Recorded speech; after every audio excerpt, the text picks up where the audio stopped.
যখন তোমার সময় খুব খারাপ যাবে তখন তোমার পাশে কেউই থাকবে না, কিন্তু ঠিক তুমি খারাপ সময়টা যখন পার করে ফেলবে পৃথিবীর সবাই তোমাকে বলবে, ভাই খারাপ সময়ে বললি না কেন আমাকে।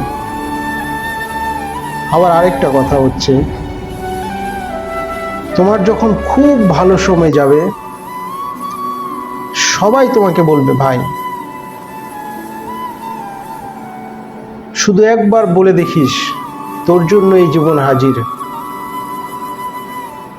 তো ভাই, মানুষ সব সময় সুযোগটাই খুঁজে নেয়, তাই মানুষের উপর নির্ভর না হয়ে তোমার যা আছে এবং তুমি নিজে যা করতে পারো তার উপরে নির্ভর থেকো। তা না হলে